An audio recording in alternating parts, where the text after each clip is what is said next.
Hey everybody, this is Jay Wise making my Workshop One video for our spiritual formation course, Recovery and Deliverance. I hope you'll forgive me in advance if my eyes wander. I don't trust myself, so I wrote out what I wanted to say, and I'm going to read it to you. We are all broken to an extent, some greater than others. The French philosopher Blaise Pascal spoke of a God-shaped vacuum that is part of our humanity. In a deep and sometimes not understood way, life is the search for someone, something, or anything to fill this empty space. Often, this search leads to addiction to people, to things, to substances, to ideas in our search for a higher purpose or a reason for existing. As a Christ follower, addiction might best be defined as a process of trying to reclaim Eden on our own terms. Bondage, in turn, comes when we realize that entering Eden in our own way and through our own strength is hopeless.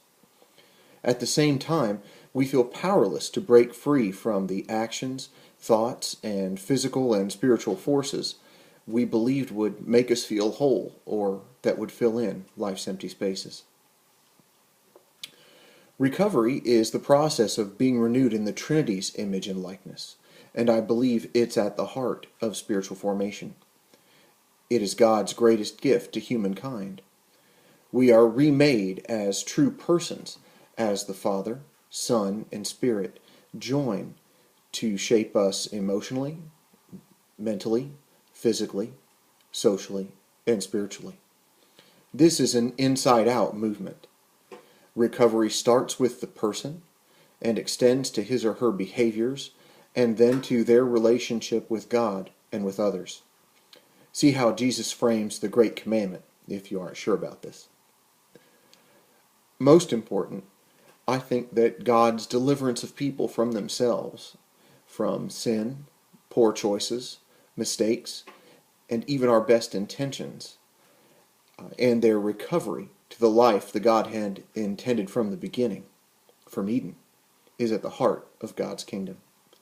And I believe that this is a life that can be lived in some measure, small or large, on earth before it is lived in heaven.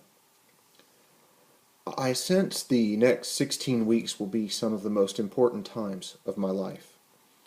They represent an opportunity for me to yield completely to God and allow the deep healing I need in my own life to begin.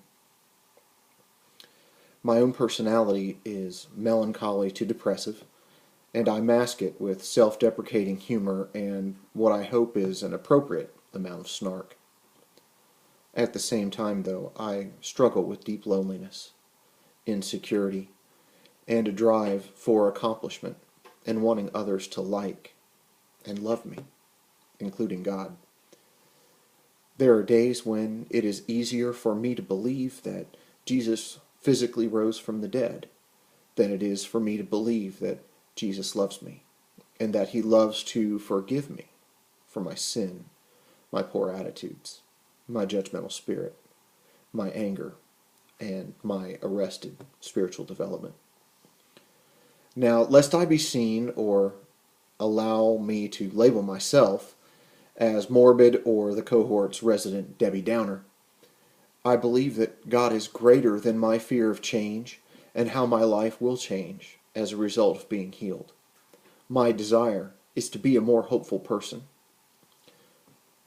And because of that desire, I ask all of you, humbly, to hold me accountable so that I will be a person of hope, encouragement, and belief in a powerful God willing to begin and complete the work of recovery and deliverance that I so desperately need.